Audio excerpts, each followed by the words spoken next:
Foxes have been known to be sly, crafty creatures capable of great trickery and deception. But are they just as crafty when it comes to rolling dice and squashing opponents? I'm Cassie, and this is a review of Crafty Choices on the Indie Game Report.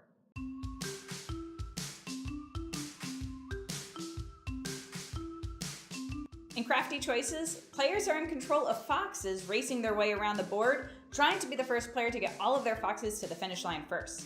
Players will have to decide on how they want to allocate roles and move around the board to make sure that they don't find themselves getting sent back home. I'm going to show you how the game plays, and then I'll tell you what I think of Crafty Choices. In Crafty Choices, players are in control of foxes and will be rolling dice to move their foxes around the racetrack. When a player rolls a die, they choose one of their foxes to move around the board.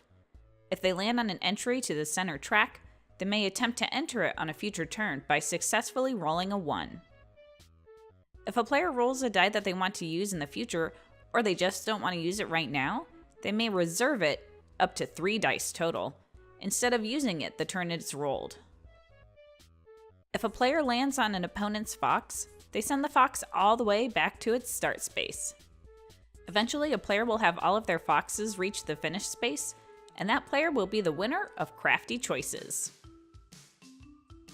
To start my opinion, part of this review, I'm going to talk about the art and the graphic design of Crafty Choices. I wasn't really taken aback by the art. There's really not much going on in the game, honestly, regarding the art, other than like the game board. But like I said, it just didn't wow me. And there are some games where when I'm playing them, I'm like, wow, this is amazing. I just want to stare at this art all day long. And Crafty Choices just wasn't one of those games for me. And like I said, it wasn't like the art was bad, but it just was a game board. And I really didn't think anything beyond that regarding the artwork. Now, regarding the box cover, I have a few things that I want to say about the box cover. The box cover was just really overwhelming. There was a lot going on to it, and I felt like the styles of the fonts didn't match each other very well. I felt like the art of the fox and the art of the game board didn't really match each other very well. I felt like there were a lot of colors going on with some of the fonts that didn't have anything to do with the game.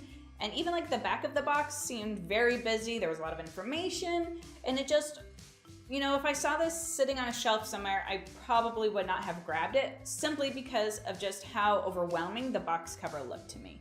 And I think that maybe just with like a little tweaking, reducing the font quantities to maybe just like 1 or 2 different kinds of fonts would be really helpful. And I just, like I said, the box cover was just like, there's just like a lot going on. And I'm not saying that the art, like I said, I'm not saying that the art is terrible, and it's not like it's, you know, like I was totally fine playing the game, and I was fine figuring out what was going on in the game regarding the back of the box, but there was just a lot going on. And I think that that might be a deterrent for some people who are looking at this. If they were looking at this game sitting on a shelf, they might pass on it just because there was a lot going on that didn't look like it matched. So that's really what my opinion is. There wasn't much to say about the art because really it's just the game board, but I feel like the box cover, there was just way too much going on with that box cover for me to be happy with it. So I just would simplify it a little bit. Regarding the gameplay of Crafty Choices, I felt that it was a very simple game. It kind of gives me like a nostalgic feeling of playing Sorry or Trouble, and it's definitely got a throwback to that for sure, because you're really just moving around a board like how you would in some of those games, and there's not too much going on. There's not a lot of strategy that you can create.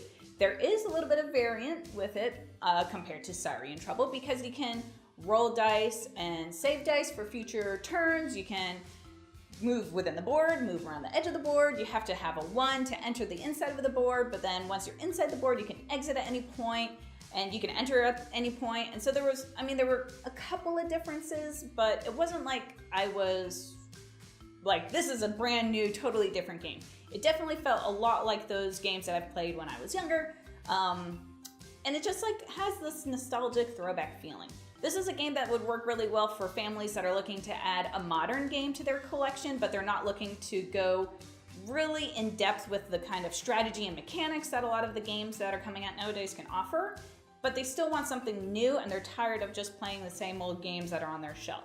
I don't know if this would satisfy a lot of game players that I think watch my videos, just because a lot of the game players that I interact with are more into heavier mechanics, heavier strategy, and this game just probably wouldn't offer that to them.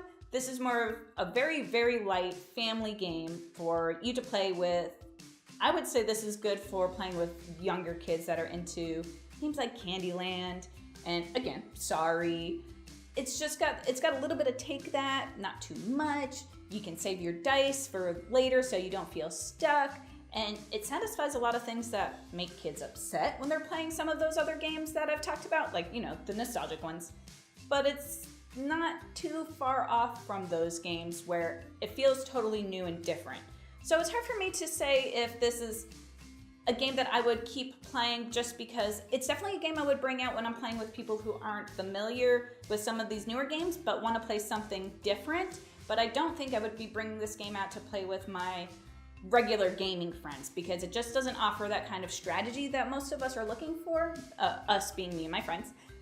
But I don't think this is a bad game, and I don't think that I would have any problems recommending this game to someone that's looking for one of those more classic style games. If you liked what you saw in this review and you're looking to get a copy of this game for yourself, you can find links down below to do just that. And if you want the Indie Game Report to check out your game, check out our website down below. I'm Cassie. Thanks for watching the review of Crafty Choices. Check out this game box. On the Indie Game Report, I'll see you next time.